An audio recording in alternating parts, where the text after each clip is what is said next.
वन्देऽहं श्रीगुरू श्रीयुतापदकमलं श्रीगुरून् वैष्णवंश्च श्रीरूपं साग्रजातं सहगण रघुनाथान्वितं तं सजीवं सद्वैतं सवधूतं परिजनसहितं कृष्णचैतन्यदेवं श्रीराधाकृष्णपदान् सहगणा ललिता श्रीविशाखान्वितंश्च अज्ञानातिमिरिन्दस्य ज्ञानञ्जनशलाकया चक्षुरुन्मिलितं येन तस्मै श्रीगुरुवे नमः। श्री गुरु चरणं वंदे रमण प्रस्थया भूतले रूपानुगा भक्तिदं च कृपामूर्तिं नारायणम्। श्री कृष्ण लीला कथने सुदक्षम औदार्य मधुरय गुणश्चायुक्तम वरं वरिणीयं पुरुषं महन्तं नारायणं त्वं शिरसा नमामि। नमो विष्णुपदाय कृष्णप्रस्थाय भूतले श्रीमति भक्तिवेदांत स्वामी इति नामिने नित्यानंद नमस्तुभ्यं प्रेमानंद प्रदायने कलौ कलशानाशाय जानवे पतये नमः। श्री चैतन्य मनोभीष्टं स्थापितं येन भूतले स्वयं रूपा कदा मह्यं ददाति स्वपदान्तिकम्। हे कृष्णा करुणा सिंधु दीनबंधु जगतपते गोपेशा गोपिका कांता राधा कांता नमस्तुते। तप्त कंचन गौरंगी राधे वृंदावनेश्वरी वृषभानुसुते देवी प्रणमामि हरिप्रिय। जी सर्वप्रथम मैं अपने दीक्षा गुरु नित्य लीला प्रविष्टा ओम विष्णुपाद परमहंसा परिगचार्य स्तोत्र श्री श्रीमद सत श्रील नारायण गोस्वामी महाराज जी के चरण कमलों में अनंत कोटि दंडवत प्रणाम अर्पण करती हूँ। तत्पश्चात अपने शिक्षक गुरु नित्य लीला प्रविष्टा ओम विष्णुपाद परमहंसा परिगचार्य स्तोत्र सत श्री श्रीमद भक्ति वेदांता स्वामी प्रभुपाद जी के चरण कमलों में अनंत कोटि दंडवत प्रणाम अर्पण करती हूँ। सभी संत साधु वैष्णव जिन्होंने मुझे भक्ति में प्रोत्साहन दिया उनके चरण कमलों में अनंत कोटि दंडवत प्रणाम अर्पण करती हूँ। साथ ही साथ आप सभी को हृदय से नमन करती हूँ। जी कल आने वाली जो एकादशी है वह बहुत बहुत विशेष एकादशी है, बहुत ही स्पेशल एकादशी बताई गई है। जैसा कि मैं हर बारी कहती हूँ कि हर एकादशी में अपनी एक विशेषता है ही है, परंतु ये एकादशी क्योंकि चतुर्मास में आ रही है और इस बारी चतुर्मास में अधिक मास भी है, पुरुषोत्तम मास भी है, तो बहुत ही ज़्यादा विशेष ना इस तरीके से बन जाती है। तो हर बारी की तरह जो राजा युधिष्ठिर हैं वे एक धर्म आत्मा हैं और वे अपने प्रभु अपने भगवान से हर बारी की तरह प्रश्न पूछते हैं और कहते हैं कि आपने बहुत अच्छे तरीके से प्रभु पिछली बारी देव शयानी एकादशी के गुणों के बारे में बताया ना, जो कि आषाढ़ महीने के ना हल्के पखवाड़े में आई थी, like a bright moon Ekadashi.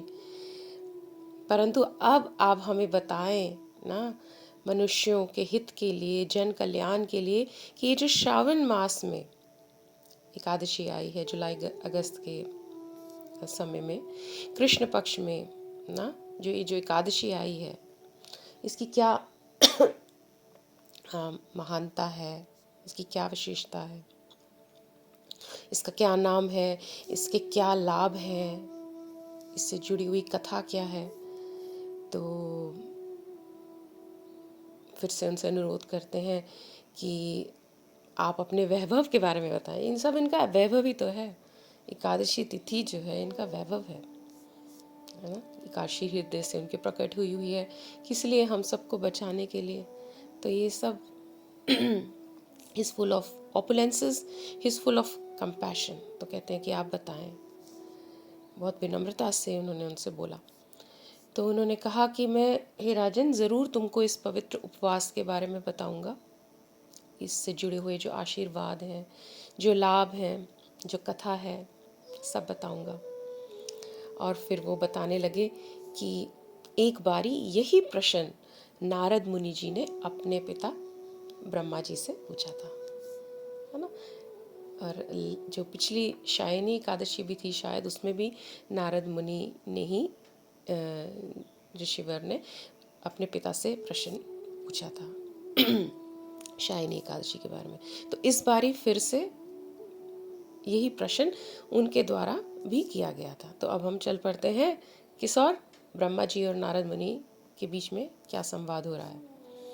तो अब नारद मुनि कह रहे हैं कि प्रभु आप बताएं, श्रवण मास की जो पवित्र एकादशी है ना, जो ब्राइट मून एकादशी है, अंधेरे की, शुक्ल पक्ष की, कृष्ण पक्ष की जो एकादशी है उसके बारे में आप बताएं, क्योंकि शुक्ल पक्ष की तो पिछली गई थी ना, ये तो डार्क मून एकादशी है, ताकि सबका कल्याण हो।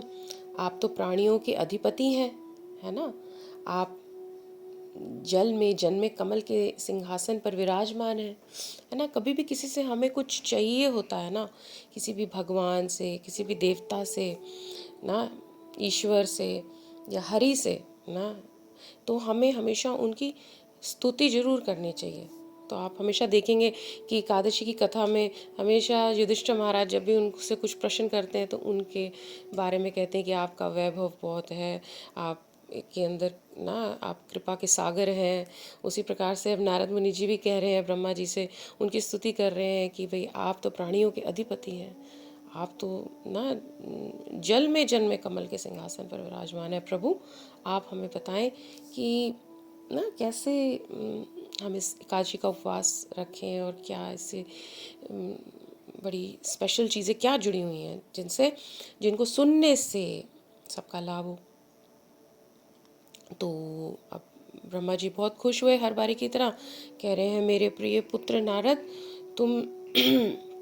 तुम्हारे इस प्रश्न से मैं बहुत प्रसन्न हूँ, और मैं तुम्हें अवश्य ये कथा सुनाऊंगा, क्योंकि क्या है ना, इस कथा को सुनने से ही, केवल सुनने से ही क्या होगा, अश्वमेध यज्ञ का जो हम यज्ञ करते हैं उसका जो परिणाम मिलता है, उसका जो फल मिलता है, उसका जो पुण्य मिलता है ना, उससे भी ज़्यादा पुण्य जो व्यक्ति इस कथा को सुनेगा उसको मिल जाएगा, उसको प्राप्त हो जाएगा, केवल श्रवण से।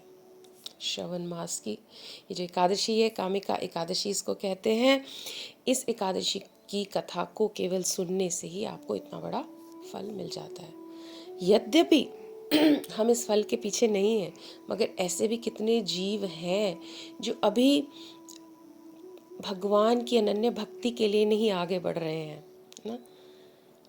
तो फिर भी अगर वे सुनते हैं, उनकी कोई भी इच्छा है या कोई पुण्य कमाना चाहते हैं या पापों से हटना चाहते हैं, नष्ट करना चाहते हैं, तो वह निश्चित रूप से ये एकादशी श्रवण करें।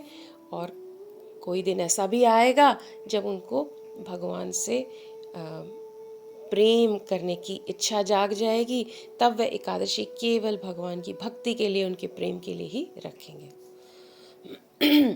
तो ब्रह्मा जी कहते हैं कि इस एकादशी में विशेषकर 4 भुजाओं वाले भगवान गदाधर, जिन्हें श्रीधर भी कहा जाता है, हरि भी कहा जाता है, माधव भी कहा जाता है, मधुसूदन के नाम से भी जाने जाते हैं, उनके चरण कमलों की पूजा करनी है, उनके चरण कमलों का ध्यान करना है, जो अपने हाथों में शंख लिए हुए हैं, चक्र लिए हुए हैं, गदा लिए हुए हैं, कमल लिए हुए हैं, है ना, ये सब चीज़ें धारण करते हैं। वे कौन है? वे हरि ही हैं।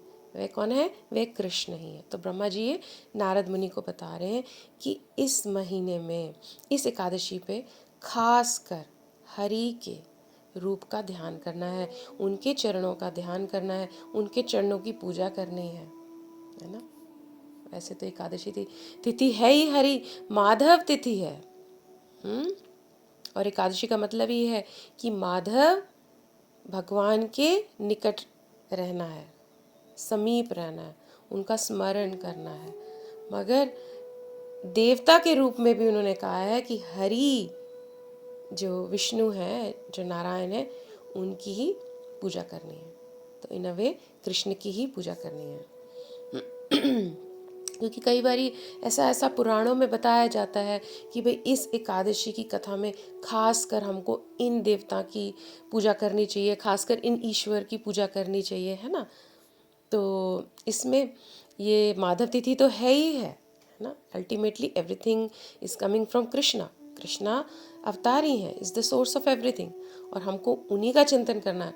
मगर कभी कभी एकादशी की पुरानी कथाओं में कुछ खास जो उनसे जुड़ी होती हैं, उनके कोई देवता होते हैं, उनके इष्ट होते हैं, तो इसमें विष्णु जी ही हैं, नारायण ही हैं, हरि ही हैं।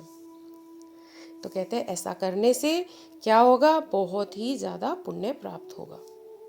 कहते हैं कि कितने लोग काशी जाते हैं ना, वाराणसी जाते हैं, नैमिषारण्य जाते हैं, पुष्कर में जाते हैं, पुष्कर में जाकर गंगा में, पवित्र गंगा में स्नान करते हैं। ऐसा करने से देखो कितना लाभ होता है ना। कितने लोग यात्रा करते हैं, धामों में जाते हैं ताकि उनको उनको उनका पुण्य बढ़े, उनकी भक्ति बढ़े। ये सब करते हैं कि नहीं करते।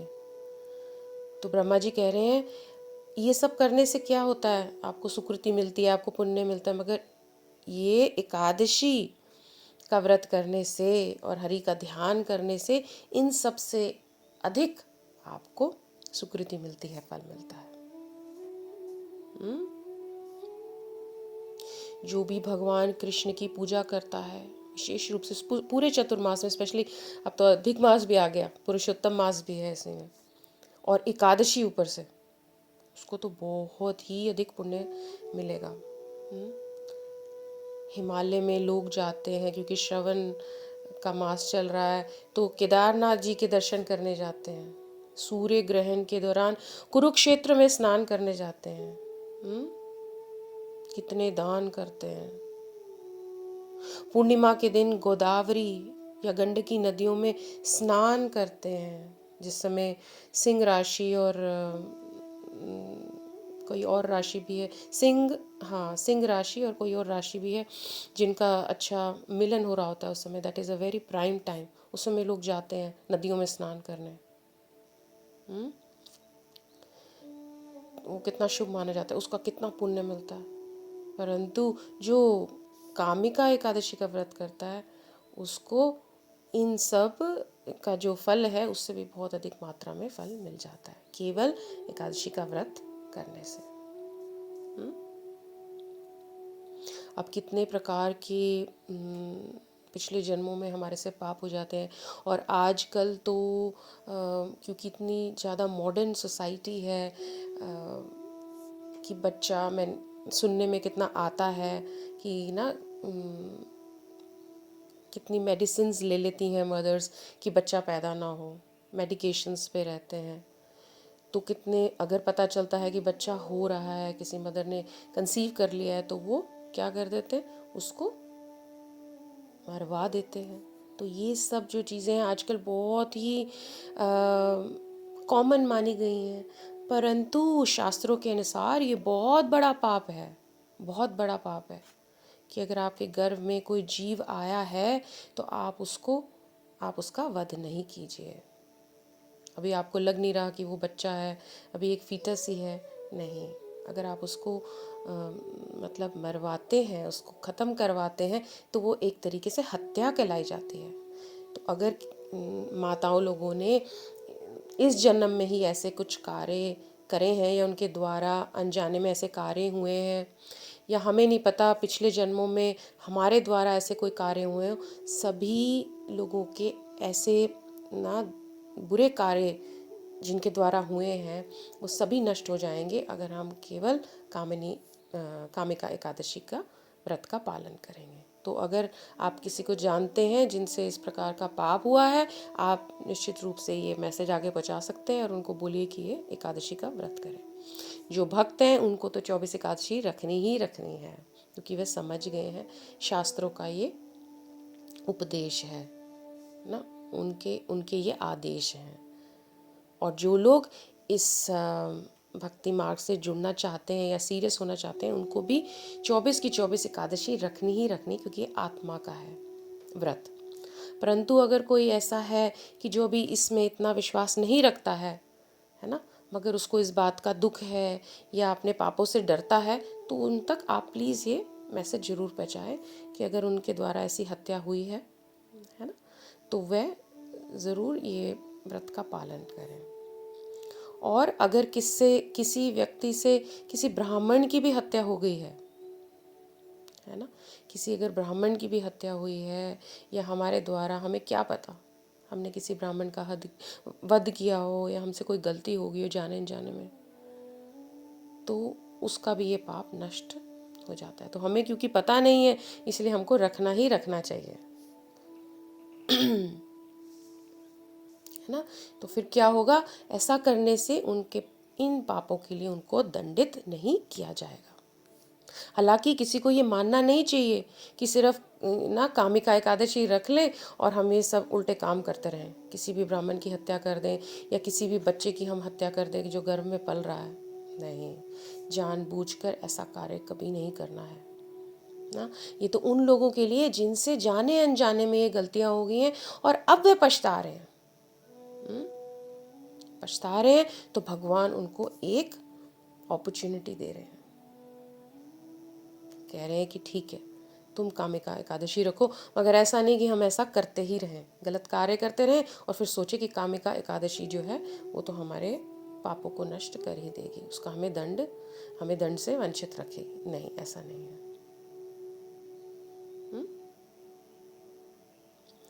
और ये कहा गया है कि जो भी विश्वास पूर्वक से कामिका एकादशी का व्रत करेगा, अच्छा कठिनाई से करेगा, श्रद्धा से करेगा, भगवान का नाम लेगा ना,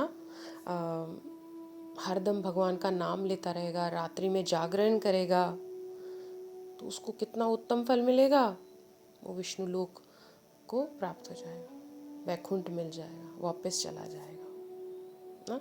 उसका पहले तो शुद्धिकरण हो जाएगा और फिर वह वापस चला जाएगा। इस प्रकार से ब्रह्म वैवर्त पुराण में कहा गया है। ये कोई बनी बनाई कथाएं नहीं है, ये पुराणों में ये सब दिया गया है ना। तो इतना बड़ा फल है एकादशी, कामिका एकादशी का, इतना बड़ा फल।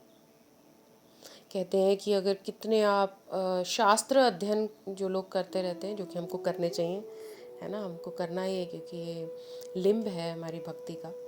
मगर बताया कि जो कामिका एकादशी है, जो उसका व्रत करता है ना, और जो दूसरी ओर कोई साहित्य पढ़ रहा है आध्यात्मिक, है ना, जो भी कई लोग होते हैं ना जो भक्ति में नहीं होते पूरी तरीके से, मगर आध्यात्मिक साहित्य पढ़ रहे हैं ना, तो उनकी तुलना में बताया गया जो व्यक्ति कामिका एकादशी का व्रत करता है उसको ज़्यादा लाभ होता है ना। अभी तो मैंने बता ही दिया कि सबसे बड़ा जो लाभ है वह तो है ही है कि वैकुंठ की प्राप्ति हो जाती है।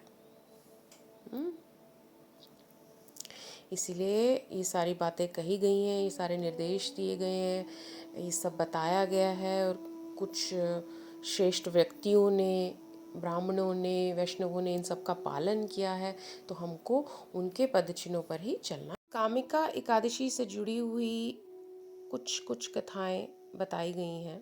अगर आप YouTube पे जाएंगे या कहीं भी पढ़ेंगे तो आपको सुनने को मिलेगा कि एक क्षत्रिय थे और उन्होंने किस प्रकार से एक ब्राह्मण का वध कर दिया, है ना, और फिर उनको बहुत बुरा लगा और फिर वो बाद में उनकी क्रिया करना चाहते थे, और फिर पंडितों ने उनको मना कर दिया और उनको बोला कि तुम को पहले पश्चाताप करना पड़ेगा। फिर उनको इस एकादशी का पता चला और तभी वह उनका क्रिया कर पाए, समथिंग लाइक दैट। बट क्योंकि मुझे पता नहीं है कि ये कथा प्रमाणिक है कि नहीं है, जो प्रमाणिक कथा कामिका एकादशी से जुड़ी है मैं आपको बता देती हूँ।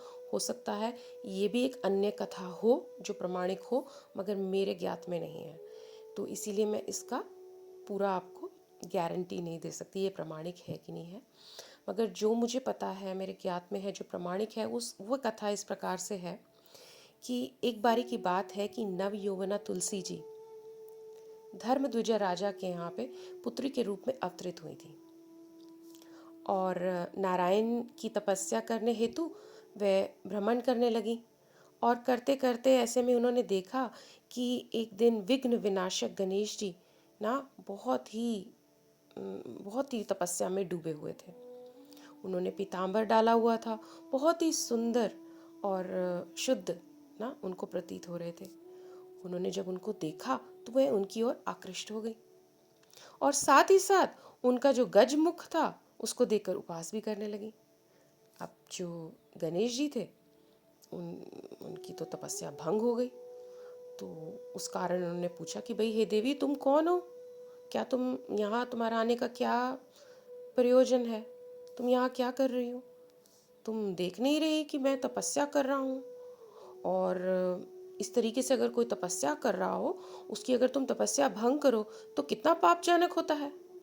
क्या तुम्हें इस बात का ज्ञात नहीं है? तो तुलसी जी ने कहा कि मैं धर्मद्विज की कन्या हूँ, राजा की कन्या हूँ, और मैं पति प्राप्ति हेतु तपस्या करने के लिए निकली हूँ। आपको देखकर मैं बहुत आकृष्ट हो गई, तो मैं चाहती हूँ कि आप मुझे ना स्वीकार कर लें। मैं आपको अपना पति बनाना चाहती हूँ। तो गणेश जी ने कहा कि भाई नहीं नहीं देवी, ये जो विवाह है मैं इस चक्कर में नहीं पड़ना चाहता हूँ। ये तो मतलब दुखों का कारण है। ये तो ना मतलब जितने भी इस दुनिया में दुख हुए हैं, अगर उसका जो मूल है वह विवाह ही है। हाँ, क्योंकि वहाँ से हमारी अटैचमेंट शुरू हो जाती हैं। तो ये जो विवाह है ये दुखों का जन्म देता है। मुझे कोई विवाह नहीं करना है। तो तुम कृपा करके यहाँ से चले जाओ और किसी और अच्छे वर को ढूंढ लो। मैं तो अपनी तपस्या में लगा हुआ हूँ। अब तुलसी जी ने जब ये सुना तो उनको तो बहुत क्रोध आ गया और कहने लगी, देखो तुम्हारा ज़रूर विवाह होगा, ज़रूर विवाह होगा। अब ऐसा रूप देख के गणेश जी को तो बहुत गुस्सा चढ़ा, बहुत क्रोधित हो गए और उन्होंने इनको श्राप दिया। उन्होंने कहा कि तुम इतना मतलब क्रोध कर रही हो, तुम एक राक्षस की पत्नी बनोगी, तुम एक राक्षस के रूप में जो है जो पति मिलेंगे। हाँ, और वो एकदम से घबरा गई कि भाई ये तो मतलब बहुत बड़े तपस्वी थे, इतना बड़ा उन्होंने श्राप दे दिया। और उनसे माफ़ी मांगने लगी, कहने लगी कि हे प्रभु, मैं मुझसे गलती हो गई, मैंने अनजाने में आप पे क्रोध कर दिया और आपने मुझे इतना बड़ा ना श्राप दे दिया। आप मुझे ना कृपा करके आप ये श्राप अपना वापस ले लीजिए। तो उन्होंने कहा कि मैं ये श्राप वापस नहीं ले सकता, तुम चिंता नहीं करो कि तुम ऐसे ऐसे, उन्होंने बोला कि तुम्हें ऐसे राक्षस की प्राप्ति होगी, मगर नारायण की कृपा से तुम एक वृक्ष बन जाओगी। और तुम्हारे जो जो पुष्प हैं वह सारे पुष्पों में से सबसे उत्तम पुष्प कहलाए जाएंगे और तुम कालांतर में नारायण की बहुत ही प्रिय होगी। और पूजा में, किसी भी लाभ वाले कार्य में ना जब पूजा हुआ करेगी तो ना तुम्हारा को अर्पण किया जाएगा, ये पुष्पों को अर्पण किया जाएगा, तुलसी के पत्तों को अर्पण किया जाएगा, जिससे कि बहुत सबको लाभ होगा। और मेरे द्वारा तुम हमेशा तज्य रहोगी। और तुम्हारे जो पति है वह शंकुचर नामक राक्षस होगा, उसका जो नाम होगा, ऐसे करके उन्होंने उनको बोला। और तुम तुलसी के पौधे में प्रकट होगी। तो ऐसा ही हुआ, उनके इस नाम के राक्षस रूपी पति से विवाह हुआ और बाद में जाके वह तुलसी के रूप में, तुलसी के पौधे में प्रकट हो गई। अब ये सारी कथा सुनने से हमें कितने अच्छे से पता चलता है ना, साफ साफ पता चल रहा है कि इस एकादशी में तुलसी जी की पूजा की विशेष महत्वता है, विशेष महत्वता बताई गई है। बताया गया है कि जो कामिका एकादशी पे ना तुलसी के पौधे की या तुलसी जी की या वृंदा देवी की अच्छे से पूजा करता है, उसको बहुत फल मिलता है ना। उसको ही नहीं, उसके जितने भी फोर फादर्स हैं, जो उनके पितर हैं, उन सब के पाप जो हैं वह नष्ट होते हैं। तो इसीलिए इस एकादशी में तुलसी जी की हमें बहुत ही अच्छे से पूजा करनी है ना, उनके सम्मुख बैठ के कीर्तन करना है। और जो मंजरियाँ होती हैं, है ना, मंजरियाँ आपने सुनी होंगी, जो तुलसी जी की मंजरियाँ होती हैं ना, जिन पे फूल आए होते हैं छोटे छोटे अंकुरित मंजरियाँ, वो हमको ठाकुर जी के चरणों में ना अर्पण करने हैं। खासकर ब्रह्म मुहूर्त पे उठकर गंगा जी का अगर जल हो, उसके साथ संकल्प लेके ये मंजरियों को उनके चरणों पे रखकर एकादशी का अच्छे से संकल्प लेना है। और अलग से हमें एक स्थान बनाना है ना, एक टेबल ले लीजिए या कोई स्थान, सुंदर सा साफ सुथरा स्थान मंदिर में, जहाँ पे हम तुलसी जी को बिठा सकें, है ना, उनको सजा सकें, उनकी आरती उतार सकें, प्रदक्षिणा ले सकें, 4 प्रदक्षिणा, सर्क्यूम्बुलेट अराउंड तुलसी महारानी ना। और क्या करना है हमको? वृंदा देवी तुम्हारी जय जय हो, तुलसी महारानी तुम्हारी जय जय हो, भक्ति देवी तुम्हारी जय जय हो, है ना। वृंदाए तुलसी देवी आई, प्रियाय केशव सचा, कृष्ण भक्ति प्रदे देवी सत्यवती नमो नमः। ऐसे हम मंत्र भी पढ़ सकते हैं। और ये तो मिनिमम बोला है, 4 आपको राउंड्स लगाने, प्रदक्षिणा लेनी है। आप जितनी ज़्यादा अधिक मात्रा में लगा सकते हैं लगाते रहें, और साथ साथ में क्या करते रहें? उनकी जय करते रहें और हरि नाम महामंत्र करते रहें। ये भी बताया है कि कितनी बारी लोग दान करते हैं ना, कितना कितना ग्राम सोना दान करते हैं, चांदी दान करते हैं, नीलमणि, कितने प्रकार के रत्न भगवान को अर्पण करना चाहते हैं, दान करना चाहते हैं। परंतु अगर हम एक ही पत्ता, छोटा सा पत्ता ना, या मंजरी ठाकुर जी को दान करते हैं, अर्पण करते हैं ना, उसके मुकाबले में वे रत्न कुछ भी मतलब वैल्यू नहीं रखते हैं, ऐसा बताया गया।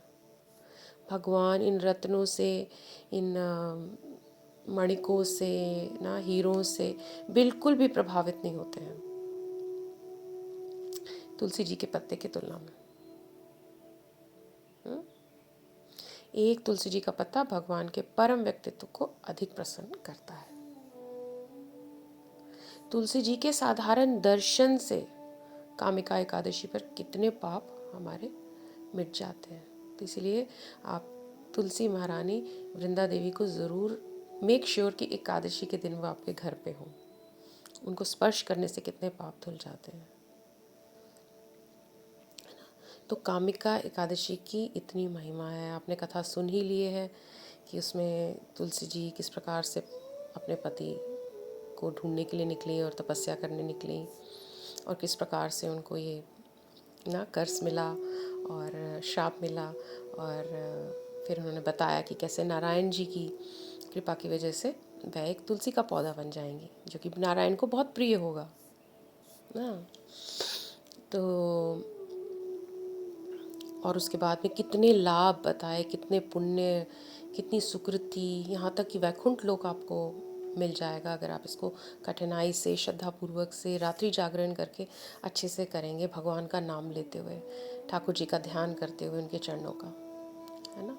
और खासकर तुलसी जी की कैसे हमने पूजा करनी है, एक अच्छे स्थान पे उनको बिठा के उनका नाम लेना है, उनकी महिमा का गुणगान गाना है, कीर्तन करना है ना, प्रदक्षिणा करनी है, दीप जलाना है, ये सब करना है हमको।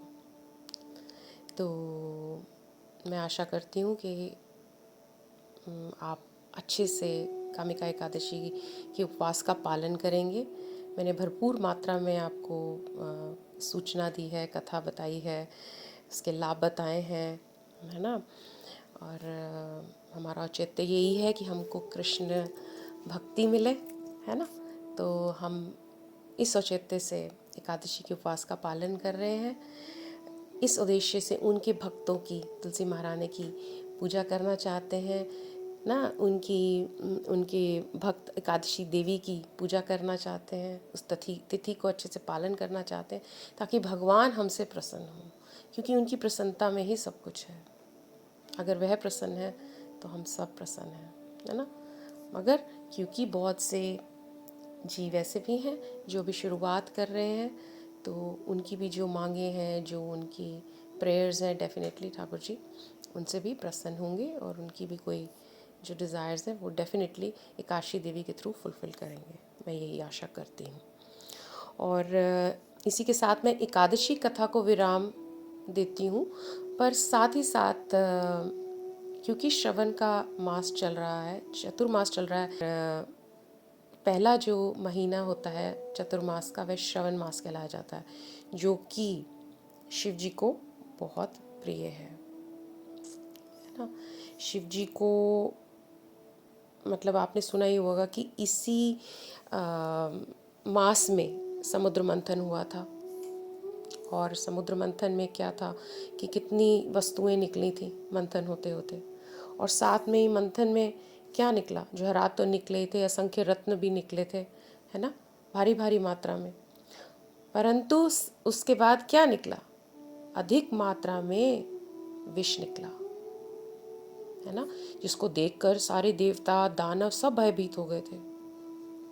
क्योंकि ये जो हलाहल विष था ये सारे संपूर्ण दुनिया को, विश्व को नष्ट कर देता। उतनी मतलब उसके अंदर क्षमता थी नष्ट करने की, इतना पावरफुल पॉइजन था। और तब भगवान शिव जी ने इस दुनिया को बचाने के लिए ना वह जहर पिया, जिसके कारण उनका जो गला है, जो कंठ है, वह नीला हो गया था, हमेशा के लिए नीला पड़ गया, इसलिए उनको नीलकंठ भी कहा जाता है।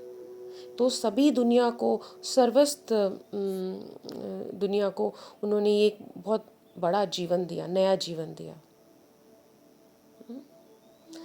तो इसीलिए ये स्पेशल मंथ कहलाया जाता है। और एक बात और भी बताई जाती है कि पार्वती जी जो हैं उन्होंने इसी महीने में ना भगवान को अपना पति के रूप में पाने की तपस्या की थी। पार्वती जी की द्वारा की हुई ये जो तपस्या थी भगवान शिव को पाने की एज हर ओन हस्बैंड, वह भी सफल हुई। तो इसीलिए भी कहा जाता है कि शिव जी को ये महीना बहुत ही प्रिय है। और शिव जी कोई सामान्य देवता नहीं है, वे महादेव है, सारे देवताओं के देव हैं और एक शिव तत्व है। Is very close to Krishna, उनके नाम में रमे हुए हैं, इतना रमे हुए हैं कि गौर लीला में 545 साल पहले चैतन्य महाप्रभु उनका प्रेम देखकर कृष्ण के नाम के प्रति उनसे मिलने के लिए इतने आतुर हो गए, है ना। और वो उनकी प्रार्थना, वो उन्होंने उनके लिए प्रार्थना लिखी ना, शिवा अष्टकम लिखा, जिसका उल्लेख किया जाता है मुरारी गुप्ता के महाकाव्य में। मुरारी गुप्ता कौन है? वे गौर लीला में हनुमान जी के अवतार हैं। तो 8 प्रार्थनाएं क्या थी उसमें, चैतन्य महाप्रभु क्या कह रहे हैं? 8 प्रार्थनाएं इतनी सुंदर है, स्तुति है, प्रार्थना है, इतना सुंदर लिखा उन्होंने। उन्होंने कहा, मैं, हे शिवा, मैं आपको सदैव नमस्कार करता हूँ, आप जो सृजित प्राणियों के मूल पिता हैं, इतने दयालु हैं, है ना, जिनके सर पर हमेशा चंद्रमा लटका रहता है, गंगा की लहरें निकलती रहती हैं, गौरी के, पार्वती जी की नैनों का उत्सव हैं आप, मैं आपको नमस्कार करता हूँ। उनके फिर रंग के बारे में उन्होंने बताया, कितना सुंदर सोने का रंग है ना। फिर बताया कि कितने ना मतलब उज्जवल वर्ष बादलों की तरह चमकने वाले वस्त्र उन्होंने पहने हुए हैं, इतनी सुंदर स्तुति गाई। अष्टकम लिखा उन्होंने पूरा 8 वर्ष में। कहा, मैं आपको आपके रमणीय नृत्य को नमस्कार करता हूँ। जब आप रमणीय नृत्य कर रहे होते हैं तो उस माध्यम से अपने भक्तों को आप वांछनीय वरदान देते हैं ना? आपकी 3 आंखें हैं हे शिव, चैतन्य महाप्रभु कह रहे हैं। उनसे इतना प्रभावित हैं शिव से कि वो कृष्ण नाम में इतने रमे हुए हैं, उनकी स्तुति गा रहे हैं। कह रही हैं, आपकी 3 आंखें हैं, चंद्रमा है, सूर्य, अग्नि, सब अंधकार को दूर करते हैं। आप इस संसार के लिए शुभता उत्पन्न करते हैं। मैं आपको बार बार नमस्कार करता हूँ। अनंत देव है।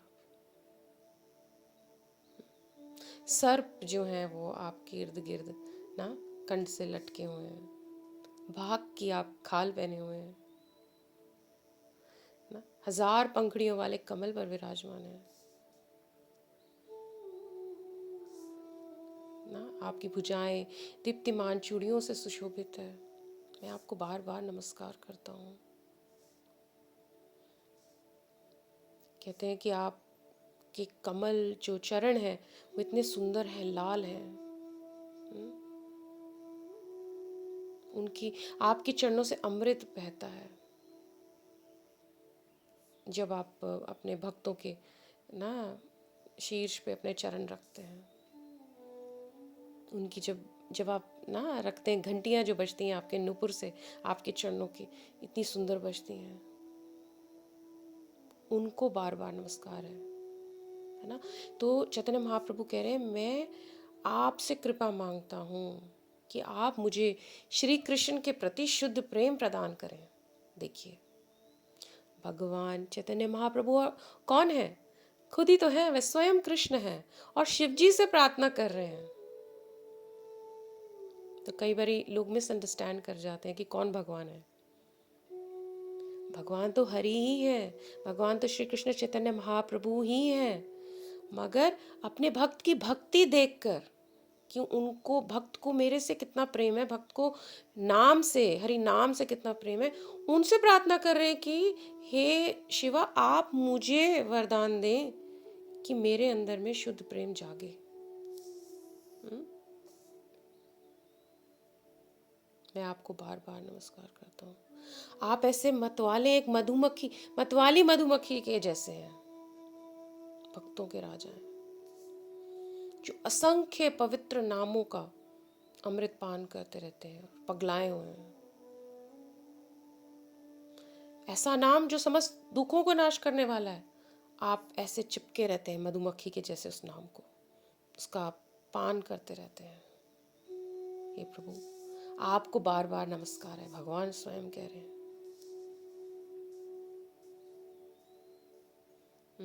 आप शीघ्र ही भक्तों पर कृपा कर देते हैं, उनको खुशी प्रदान करते हैं, शुभता देते हैं।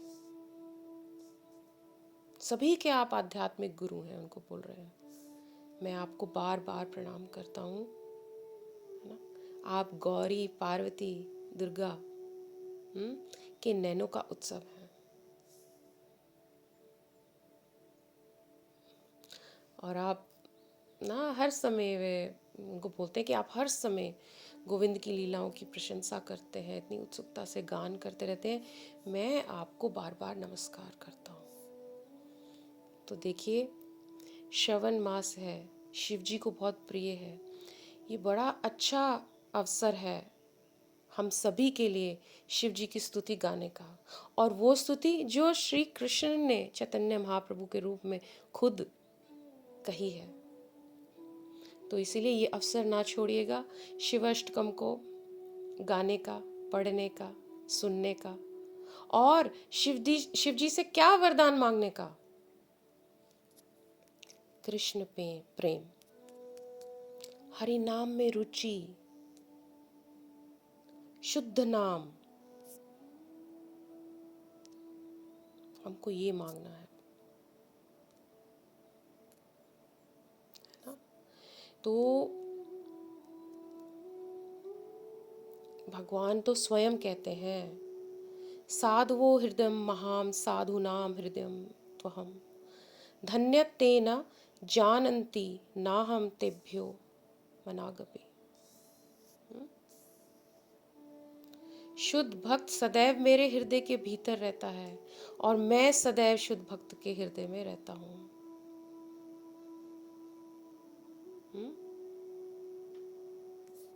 मेरे भक्त मेरी सेवा करते हैं और किसी को नहीं जानते, और मैं भी उन्हीं की सेवा करता हूँ, कोई नहीं जानता। वो सदैव अपने भक्त की सुरक्षा में खड़े रहते हैं, उनकी सेवा करते हैं, कितनी बारी पता भी नहीं चलता, कितने कितने बड़े कष्टों से हमको पहले ही बचा लेते हैं। और यहाँ तो शिव जी जैसे महान भक्त की बात हो रही है। अभी आपने कितने और के उदाहरण देखे ही होंगे। द्रौपदी का आपने सुना, प्रहलाद महाराज का आपने सुना, अम्बरीश महाराज का आपने सुना, कैसे दुर्वासा मुनि के पीछे उन्होंने सुदर्शन चक्र लगा दिया था। तो और भगवान खुद कह रहे हैं, जो मेरे भक्त की भक्ति करता है वो मुझसे, वो मतलब वो मुझे और भी ज़्यादा प्रिय है। मेरे से ज़्यादा जो मेरे भक्त की भक्ति करता है मुझे और भी प्रिय है। तो क्या ये अच्छा अवसर नहीं है श्रवण के महीने में शिव जी से प्रार्थना करने का कि आप हमें ना कृष्ण भक्ति दें। आप तो कृष्ण के इतने प्रिय हैं कि वे भी आपसे प्रार्थना कर रहे हैं। तो हमें ये अवसर नहीं खोना चाहिए। श्रवण के महीने में हमेशा ही शिव जी को याद करना चाहिए, कृष्ण भक्ति के लिए, निताई गौर भक्ति के लिए। और खासकर श्रवण के महीने में हमें शिव जी से प्रार्थना करनी चाहिए कि हे शिव जी, हे भोले बाबा, आप तो गोपेश्वर महादेव हैं, आप तो चकलेश्वर महादेव हैं, कुंडेश्वर महादेव हैं, पातलेश्वर महादेव हैं, कितने महादेव हैं, हर हर महादेव हैं। हमारे हमारे कहते हैं ना कि जो इधर उधर के हमारे अनर्थ हैं उनको आप हर लीजिए प्रभु, और हमारा जो चित्त है ना उसे आप भगवान के नाम में लगा दीजिए, क्योंकि कलयुग नाम आधारा। और स्वयं मतलब ये पक्का है, निसंदेह भगवान जो कृष्ण है, हरि हैं, निताई गौर हैं, जब देखेंगे कि हम शिव जी से प्रार्थना कर रहे हैं तो वे भी बहुत प्रसन्न होंगे। और शिव जी भी अगर हम हमारी स्तुति से प्रसन्न हो जाते हैं, हमारी प्रार्थना से प्रसन्न हो जाते हैं, तो वे हमें डेफिनेटली ये फल देंगे ना। अगर हमें ये इतना उत्तम फल मिल जाता है तो हमारे को जितने भी बाकी के जो कष्ट है ना वो छोटे मोटे वो ऐसे ही ख़त्म हो जाएंगे, ऐसे ही समाप्त हो जाएंगे, अगर ये हमें इतना बड़ा फल मिल जाएगा तो। जब प्रेम मिल जाता है, जब नाम में रुचि मिल जाती है, जब शुद्ध हरि नाम मिल जाता है, फिर कुछ भी कष्ट ये सब छोटे मोटे लगने लग जाते हैं। कुछ भी कष्ट नहीं हमें सताता। ठीक है, तो चतुर्मास की जय, अधिक मास की जय, कामिका एकादशी की जय, और चतुर्मास के श्रवण मास की जय, शिव जी की जय, पार्वती माता की जय। तो मैं आशा कर रही हूँ कि आप लोग एकादशी का उपवास बहुत अच्छे से उसका पालन करेंगे, है ना। श्रवण मास की महिमा भी मैंने आपको बता दी है, और शिव जी की भी आप अच्छे से स्तुति गाएंगे, तुलसी महारानी का भी ना उनके पास बैठ के आप कीर्तन करेंगे और हरि नाम का जप करेंगे निताई की शरण में। नित्यानंदा नित्यानंदा नित्यानंदा नित्यानंदा गौर हरि, जय श्री राधे। ठीक है, और समय से आप लोग अपना जो व्रत है वो अगले दिन खोलेंगे। ठीक है, तो वाञ्छकल्पतरुभ्यश्च कृपा सिन्धुभ्यैव च पतितनां पावनेभ्यो वैष्णवेभ्यो नमो नमः। जय श्री राधे। नित्यानंद गौरांग